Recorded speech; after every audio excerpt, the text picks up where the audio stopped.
안녕하십니까? 제가 마태복음을 시작하면서 잡은 기도 제목이 있습니다. 그것은 이 마태복음 말씀이 저의 마음에, 저의 몸을 체질화하게 하는 것입니다. 그래서 말씀을 정확하게 해석할 뿐만 아니라 말씀이 저의 마음과 행동까지 완전히 변화하고 변화시키고 새롭게 되기를 간절히 바라고 있습니다. 저의 소원이 우리 모두의 소원이 되기를 바랍니다. 그래서 말씀 마태복음을 끝날 때에는 새롭게 변화된 우리 자신을 볼 수 있기를 원합니다. 이것을 위해서는 우리가 산상수훈을 잘 영접해야겠습니다. 산상수훈은 신자의 신앙의 기본적인 교훈입니다. 다시 말해서 신자가 어떻게 행해야 할지 그것에 대해서 좀 기본을 말해주는 것입니다. 이것이 잘 돼야지 계속해서 우리가 제자로 살아가게 되는 것입니다. 어떻게 우리가 제자 생활을 해야 할 것인가를 말씀해 주고 있습니다. 특히 오늘 산상순의 첫 부분은 예수님을 따르는 자가 어떤 자인가를 말씀하고 있습니다. 즉 제자의 정체성을 말하고 있습니다.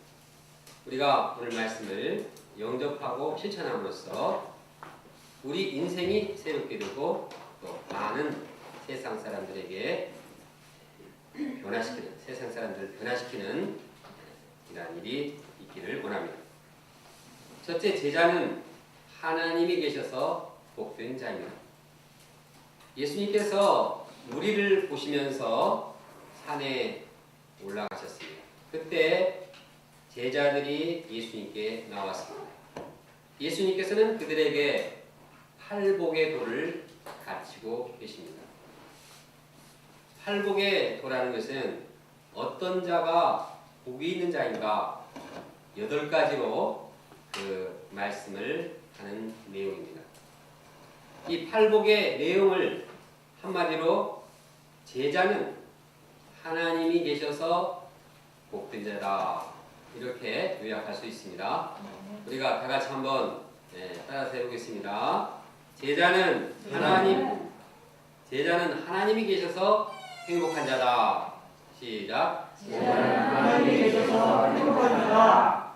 네. 어떤 점에서 그런지 우리가 8가지 복된 자의 부류를 생각해 보면서 한번 그 사실을 깊이 영접하겠습니다. 첫째로 심령이 가난한 자가 복이 있습니다. 심령이 가난한 자라는 뜻은 자신의 한계를 인정하고 하나님 앞에 나아가는 자입니다. 자신이 벼랑 끝에 서 있기 때문에 이제는 하나님을 의지하는 자입니다. 찬송가 415장에 보면은 주 없이는 살 수 없네 죄인의 구주여 주 없이 살 수 없네 나 혼자 못서리 이렇게 주님을 의지하지 않고는 살 수 없다고 고백하는 자입니다. 사도 바울처럼 오라 나는 곤고한 사람이로다. 이 사망 몸에서 누가 나를 건져내라. 두 손을 들고 오직 하나님께 구원을 요청하는 자가 심령이 가난한 자입니다. 세상에서 볼 때 심령이 가난한 자는 결코 복된 자가 아닙니다. 그는 불행한 자처럼 보입니다. 그는 능력이 없어서 아주 빌빌거리는 자처럼 여겨집니다. 뭐 줏대도 없고 자신이 없어 보이고 자존심도 없는 자로 보입니다. 비참하게 보이기까지도 합니다. 그런데 왜 예수님이 보실 때 그가 복된 자라고 하였습니까? 왜냐하면 그가 자신의 파탄을 인정하고 하나님께 나아갈 때 하나님께서 그와 함께 하시기 때문입니다. 하나님께서 그를 도우시고 그와 함께 하셔서 이제 천국을 주시기 때문입니다. 심령이 가난한 자는 복이 나니 천국이 그의 것이며 하나님께서 함께 하시고 하나님이 그 마음을 다스려서 그 안에 천국을 이루기 때문에 그는 행복한 자입니다. 그러므로 그는 하나님 없이도 난 잘 살 수 있다고 교만하게 말하는 어리석은 자와는 다릅니다. 몇 주 전에 모친의 추도 예배가 있었는데 형 한 분이 그런 말을 했습니다. 어머니가 계신 그때가 참 좋았다, 행복했다. 지금 이렇게 맛있는 음식을 풍성한 식탁에서 먹을지 않더라도 그냥 반찬 한 가지만 놓고도 너무 행복했다. 왜냐하면 우리를 사랑하는 어머니가 계셨기 때문이다 라고 말했습니다. 물질이 많은 것보다도 사랑이 많은 어머니가 계실 때 행복했다는 고백입니다. 하물며 자기 아들을 아끼지 않으시고 희생하신 사랑의 하나님 아버지가 우리와 함께 계시니 우리가 얼마나 행복합니까? 하나님께서 함께 하셔서 자비와 긍휼을 늘 베푸시고 무한한 능력으로 섬겨주시고 천국을 우리에게 주시니 얼마나 제자가 행복한 자입니까? 주 없이 살 수 없네 죄인의 구주요 그 귀한 보배 피로 날 구속하시니 구주의 사랑으로 흘리신 보혈이 내 소망 나의 위로 내 영광 됩니다. 심령이 가난한 자는 주님께서 함께 하시기에 천국이 그의 것이기에 행복한 자입니다. 둘째, 애통하는 자가 복이 있습니다. 애통하는 자는 너무나 슬퍼서 그 슬픔을 밖으로 표출할 수밖에 없는 그런 자입니다. 가장 소중하게 여겼던 그 사람, 가장 소중하게 여겼던 그 귀하게 여겼던 것이 이를 때 그는 너무나 슬퍼서 애통하는 자입니다. 예를 들어서 죄로 인해서 정말 고귀한 하나님의 형상을 잃어버릴 때, 영적인 생명을 잃어버릴 때 애통해서 우는 자입니다. 소중한 자녀, 사랑스러운 자녀가 죄로 인해서 헤매고 있을 때 이를 보고 너무 마음이 아파서 하나님 앞에 통회하는 자입니다. 사랑하는 교회 공동체가 힘들어지고 나라가 힘들어질 때 너무 슬퍼서 애통하는 자입니다. 세상에서는 이처럼 애통하는 자를 행복한 자라고 말하지 않습니다. 애통하는 자는 불행한 자요, 보기에 딱한 자요, 안타까운 자로 여깁니다. 그러나 예수님께서 애통하는 자가 복이 있다고 말씀하시는 이유가 무엇입니까? 그것은 그가 그 슬픔이 원인이 되어서 하나님께 나가게 되고 하나님께서 그와 함께 하셔서 이제 애통하는 자를 위로해 주시기 때문입니다. 애통하는 자는 복이 있나니 그에게 위로를 받을 것이요 하나님의 위로가 함께합니다. 하나님은 말씀하십니다. 어머니가 자식을 위로함 같이 내가 너희를 위로할 것인즉 너희가 위로를 받으리라. 너희를 위로하는 자 그는 곧 나다 라고 말씀하십니다. 30여 년 전에 서해안 여름상해를 잊을 수가 없습니다. 우리는 그때 자신의 죄를 애통해하면서 다 고백하고 발표하고 울었습니다. 너도 나도 이제 울으니까 그냥 전염이 돼가지고 울었습니다. 거기다가 그냥 모기가 하도 뜯어나서 그냥 아파서 울고 그냥 이 죄 때문에 울고 울음바다가 됐습니다. 그러나 거기에 하나님의 위로가 있었습니다. 죄 사함의 위로가 있었고 천국을 맛보는 위로가 있었습니다. 애통하는 우리는 하나님의 위로를 받음으로 참으로 행복했습니다. 셋째, 온유한 자가 복이 있습니다. 온유한 자는 자신의 뜻을 내려놓고 모든 것을 하나님께 맡기는 자입니다. 자기 의를 주장하지 않고 자기의 이 생각을 주장하지 않고 그냥 주님 앞에 다 맡기는 것입니다. 예를 들어서 이삭이 대적 원수가 이렇게 와서 우물을 빼앗길 때 그냥 싸우지 않고 주님께 맡기고 그냥 다른 데로 가는 그러한 성품입니다. 이런 자는 세상에서 볼 때 바보, 등신, 쪼다, 유저 뭐 이렇게 여겨집니다. 그러나 예수님께서 그를 복이 있다고 말씀하신 이유는 무엇입니까? 하나님께서 그와 함께 하셔서 땅을 기업으로 주시기 때문입니다. 하나님은 온유한 자와 함께 하셔서 그를 통해서 축복의 터전을 넓혀 나가십니다. 다윗은 말합니다. 내 길을 여호와께 맡기라. 그를 의지하면 그가 이루시리라. 온유한 자는 땅을 차지하며 풍성한 화평으로 즐거워하리로다. 넷째, 의에 줄이고 목마른 자는 복이 있습니다. 의에 줄인 자란 하나님과 인격적인 관계를 갖고자 애타야 하는 사람입니다. 또는 정의를 실현하고자 아주 목말라 하는 사람입니다. 이런 자가 왜 행복합니까?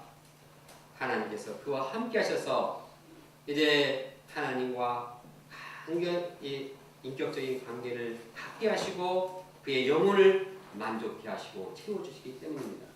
또한 정의를 하수같이 흘러 넘치게 하시기 때문입니다. 다섯째, 긍휼히 여기는 자가 복이 있습니다. 긍휼히 여긴 자는 상대방의 죄와 허물과 실수와 연약함을 다 용서하고 자비의 마음으로 대하는 자입니다. 세상에서 볼 때 긍휼히 여긴 자는 실속이 없는 자요 돈 안 되는 일을 하는 자로 여겨집니다. 그러나 예수님께서 긍휼히 여긴 자를 복이 있다고 하신 이유가 무엇입니까?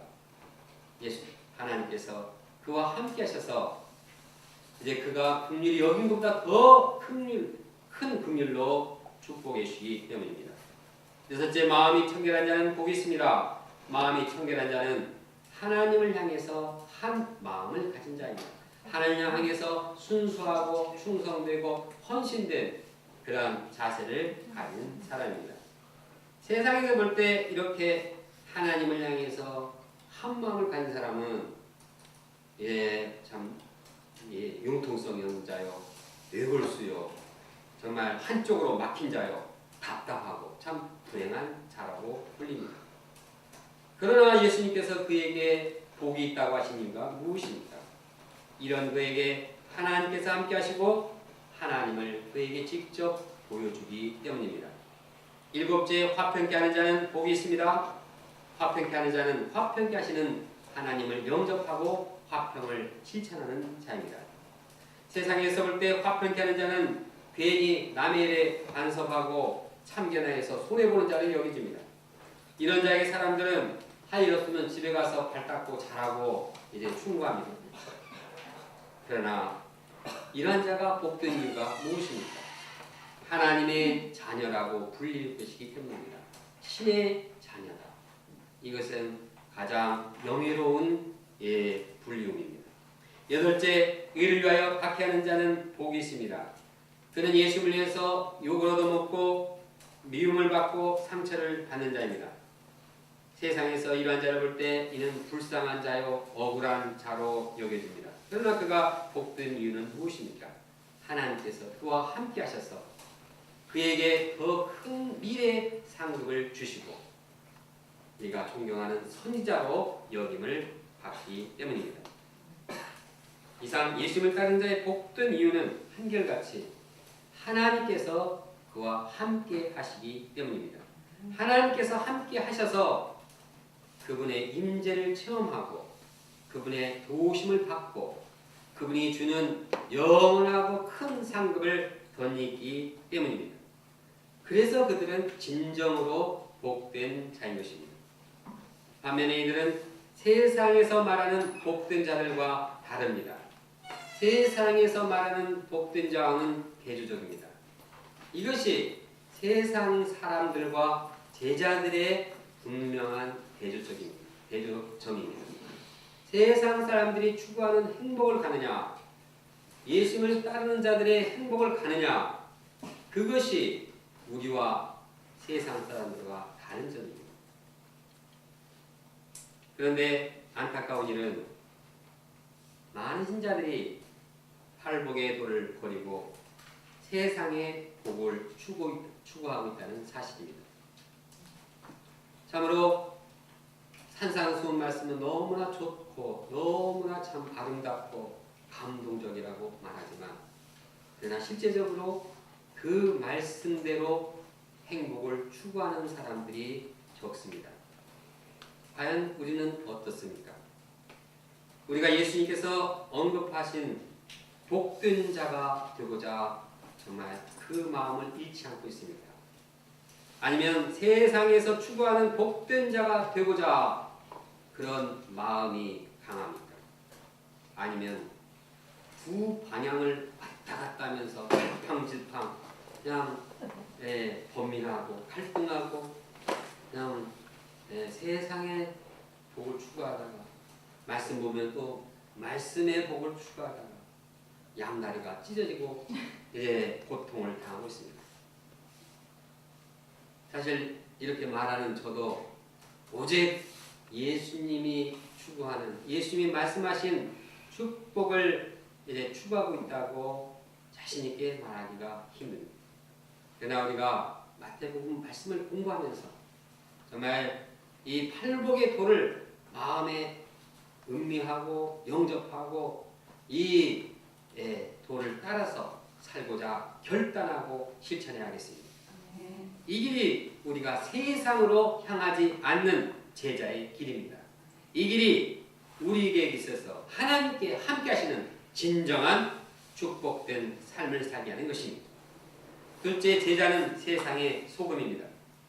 예수님께서는 팔복의 도를 가르치신 후에 이를 영접한 제자들이 세상에 대해서 어떤 자인가를 말씀하고 계십니다.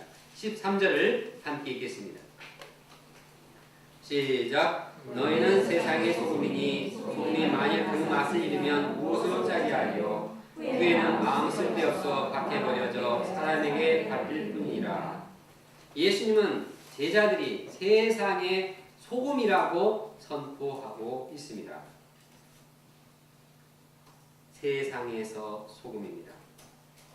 세상에서 소금이라는 것은 그냥 교회에서만 소금이 아니라 집에서만 소금이 아니라 그냥 온 세상에 가는 곳마다 그 사람이 소금이라는 뜻입니다. 그러므로 제자는 세상을 등지거나 세상을 외면한 자가 아닙니다. 제자는 세상을 향해 있는 사람이고 세상 속에서 살면서 세상에 영향력을 끼치는 사람입니다. 세상에 파고들어서 세상을 변화시키는 그런 사람입니다. 소금으로서 영향력을 끼친다는 것은 세상을 맛있게 만드는 자라는 뜻입니다. 소금은 맛을 내게 합니다. 그가 가는 곳에는 항상 맛으로 변화되는 것입니다. 예수님 보실 때 세상은 참 맛이 없습니다. 세상이 맛있습니까? 세상이 왜 맛없냐? 세상이 맛있다. 이런 사람들이 있습니다. 그러나 세상의 맛은 죄 짓는 맛이요, 고통의 맛이요, 죄로 인해서 괴로워하면서 이것을 뿌리지 못하는 이러한 고통스러운 맛입니다. 세상은 자극적이고 선정적이고 파괴적인 맛으로 가득해 있습니다. 어떤 분은 술을 마시지 않고는 세상을 무슨 맛으로 사느냐 이렇게 말합니다. 그러나 술을 마시지 않고 행복을 누리지 못한다고 하면 그는 술에 놓여 참 불행한 사람입니다. 세상에서 아무리 맛을 즐기고 살아도 그 결과는 허무하고 공허하고 권태롭습니다. 이게 무슨 맛입니까? 이는 죽는 맛이요 죽을 맛입니다. 한편 세상 사람들은 하나님 안에서 무슨 맛이 있는 인생을 사느냐고 말합니다. 그들은 주님 안에서 사는 맛을 모릅니다. 예수님께서 말씀하신 팔복의 삶에 진짜 맛이 있습니다. 이는 하나님께서 함께 하시는 천국의 맛입니다. 하나님이 함께 하심으로써 우리에게 주시는 은혜의 맛이요 하나님의 영광의 맛입니다. 구원의 맛이요 평화의 맛이요 기쁨의 맛입니다. 치유의 맛이요 회복의 맛이요 정의와 공의의 맛입니다. 얼마나 정말 이 건강하고 좋고 심령 깊은 곳에서부터 이제 맛있는 일입니다. 예수님 안에서 제자들이 이러한 맛있는 인생을 살게 되는 것입니다. 얼마나 행복합니까? 체험하지 못한 사람들은 알지 못합니다.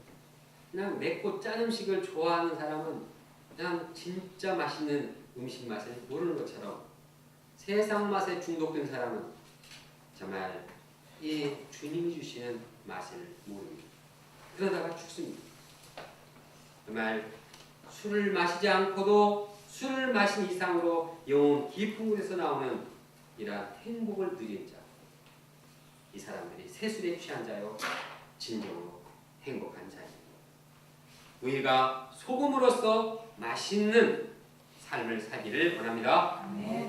특히 예수님께서는 너희가 세상의 소금이라고 말씀하셨는데 그 말씀 중에 너희는이라는 말씀은 너희만이라는 뜻을 가지고 있습니다. 너희만이 세상의 소금이다. 다른 사람은 소금이 될 수 없고 너희만이 소금이 될 수 있다는 것입니다. 예수님은 오직 제자들에게만 소망을 두시고 제자들에게 소망을 두셔서 제자들 통해서 세상을 변화시키고자 하십니다. 제자들에게 기대를 하고 있습니다. 제자들이 세상 구석구석에 스며들어서 소금의 역할을 감당하기를 기대하고 있습니다. 그래서 맛있는 세상으로 변화시키고자 하시는 원대한 소원을 제자들에게 주시고 계십니다.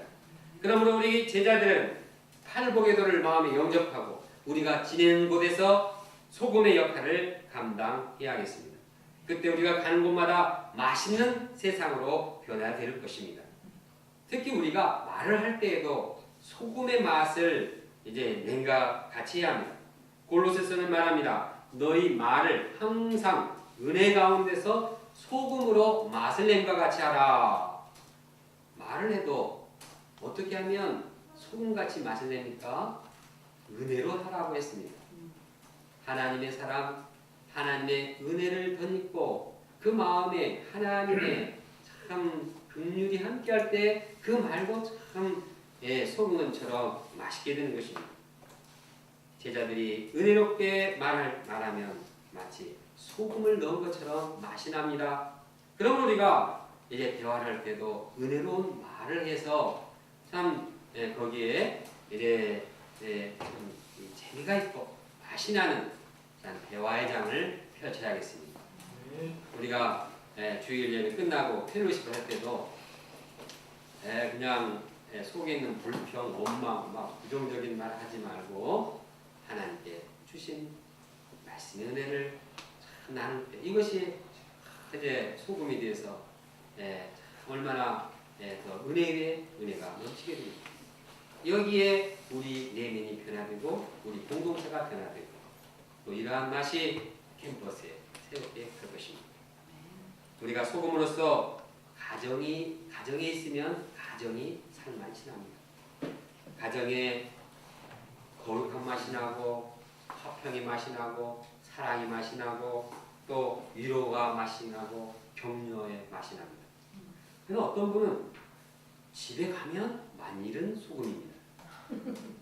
그래서 소금이 아니라 아주 고춧가루입니다. 그래서 그가 집에 오면은 아주 가족들이 부담스러워하고 힘들어하고 그를 보면 슬슬 피합니다. 이래서는 소금이 아닙니다. 제자는 집에 가서도 소금의 정체성을 분명히 해야 합니다. 많은 사람들이 집에 가면 그냥 무장해제를 하고 그냥 모든 것 다 내려놓는 건 좋은데 그냥 소금 기운까지 다 내려놓는 경향이 있습니다. 그러나 제자는 집에 가든지 화장실에 들어가든지 항상 남을 배려하고 희생하고 섬김으로써 가정을 맛있게 하고 공동체를 맛있게 합니다. 제자가 소금으로서 캠퍼스에 들어가면 캠퍼스가 만나게 변화됩니다. 캠퍼스에 천국의 생명력과 기쁨이 살아납니다. 제자가 소금으로서 직장에 가면 직장이 살만나게 됩니다. 우리가 소금으로서 사회 각 분야에 나갈 때 그 분야마다 맛이 납니다. 그러므로 나는 세상의 소금이다 하는 분명한 정체성을 가질 때 내 삶이 맛있게 변화되고 세상이 맛있게 변화됩니다. 우리가 다 같이 한번 해보겠습니다. 나는 세상의 소금이다. 나는 세상의 소금이다. 다시 한번 해보겠습니다. 시작. 나는 세상의 소금이다. 그런데 우리 힘으로 소금이 될 수는 없습니다. 원조 소금이 계신데 그 원조 소금이신 예수님을 영접할 때 우리가 이 소금의 맛을 갖게 되고 또 이제 내게 되는 것입니다. 주님께서는 소금으로서 십자가의 희생에서 죽으심으로써 모든 죄인들을 구원하셨습니다. 예수님의 그 소금 기운은 온 세상을 완전히 다 바꿔놓고 맛있게 했습니다. 불화와 반목과 멸시와 이러한 세상이 평화와 화평과 위로와 화목과 아주 맛있는 세상으로 변화되게 되었습니다. 우리가 소금 대신 예수님을 영접할 때 우리를 통해서 이와 같이 세상은 맛있게 변화될 것입니다. 셋째, 제자는 세상의 빛입니다. 예수님은 제자들을 향해서 너희는 세상의 빛이라 선포하십니다. 세상은 어두워서 빛이 필요합니다. 겉으로 볼 때 세상은 화려하고 막 찬란하고 막 네온사인 그렇게 밤에도 막 이렇게 번쩍번쩍해서 세상은 아름답게 보입니다. 그러나 알고 보면 세상을 좀 더 이렇게 들어가 보면 새까맣게 어둡습니다. 왜 그렇습니까? 세상은 죄가 다스리죠. 죽음의 세력이 다스리죠. 사탄의 세력이 이제 장악하고 다스리기 때문입니다. 이 휘황찬란한 것은 그 어두운 세력이 그냥 이 겉으로 이렇게 칠만 해놓은 것이에요. 세상은 좀 더 들어가 보면 이기심, 분쟁, 무정, 무자, 온갖 살인과 시기와 모든 어두운 요소들이 그 안에 있어서 아주 어두운 세상입니다. 이런 어두운 세상을 환하게 하는 자는 오직 예수님의 제자들 뿐입니다. 예수님께서 너희는 세상의 빛이라고 말씀하실 때도 이제 너희만이 세상을 비출 수 있는 어둠을 비출 수 있는 빛이라 이렇게 말씀하신 것입니다.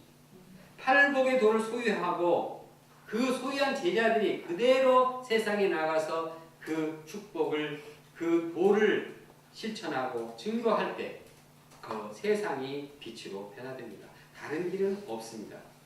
아무리 세상에 이제 햇빛 정책을 펴도 그 세상은 어두우면 그칠 수가 없습니다. 제자들이 빛으로 살아갈 때 그 빛으로서 세상을 환하게 변화시킬 수 있습니다. 제자들이 빛으로 살아갈 때 그 제자의 공동체는 이제 빛의 공동체가 됩니다. 그래서 사람들은 저 사람들은 정말 달라. 정말 저 사람들은 정말 하나님의 위로가 있고 하나님의 빛이 있고 하나님의 소망이 있고 하나님의 모든 참 은혜가 있다.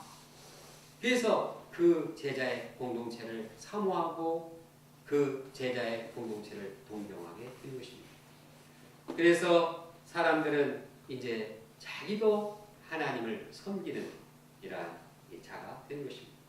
특히 제자들은 팔복의 도를 행동으로 실천할 때 그 영향력이 큽니다. 16절에 보면 이같이 너희 빛이 사람 앞에 비치게 하여 그들로 너희 착한 행실을 보고 하늘에 계신 너희 아버지께 영광을 돌리게 하라고 말씀합니다.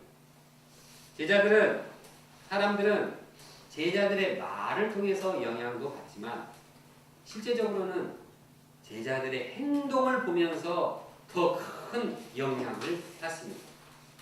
그래서 그 행동을 보고 정말 마음이 끌리고 또 예수님을 알아가게 된 것입니다.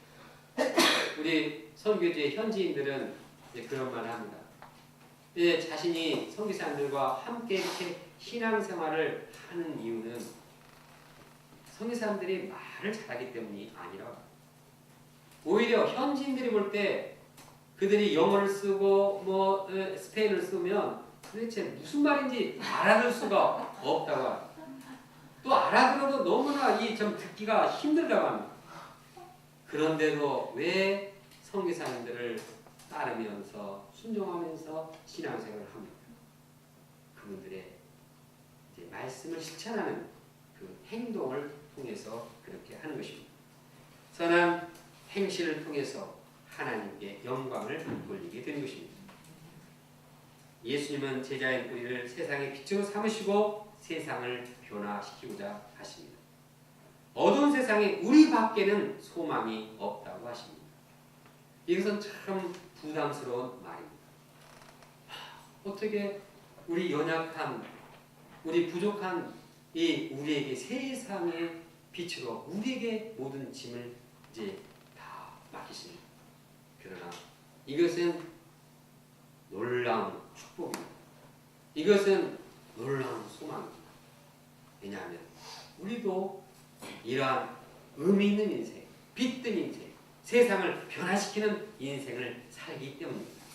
그런데 우리 자체가 빛이 있어서 그러한 삶을 사는 것이 아닙니다. 우리는 예수님의 빛을 받아서 반사할 뿐입니다. 예수님은 나는 세상의 빛이라고 하셨고 그 빛을 영접하는 우리가 이제 그 빛을 반사하여서 우리 심령을 새롭게 하고 주의 사람들, 세상을 새롭게 하는 것입니다. 마치 달빛이 태양빛을 받아서 반사하여서 비추는 것과 같습니다. 우리가 빛 되신 예수님으로부터 빛을 항상 받아서 반사하는 그러한 생활을 해야겠습니다. 그래서 세상의 빛의 역할을 감당해야 하겠습니다. 결론적으로 예수님을 따르는 제자들이 어떠한 자인지 정리해보고 이를 깊이 영접하기를 원합니다. 제자는 하나님이 계셔서 행복한 자입니다. 제자는 돈이 많아서 출세를 해서 행복한 자죠. 아무 말 안 하는 거 보니까 잘 들고 있습니다. 그것도 행복이죠. 그러나 그것은 세상 사람들이 추구하는 행복입니다.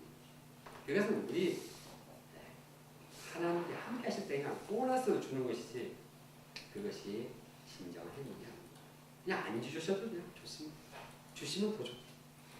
우리가 이제 하나님께서 계셔서 행복한 자로 어떤 상황 가운데서도 행복한 자로 정말 핍박을 당하고 가난하고 정말 애통할 수밖에 없는 그런 상황 가운데서도 그냥 항상 행복한 자가 되기를 원합니다.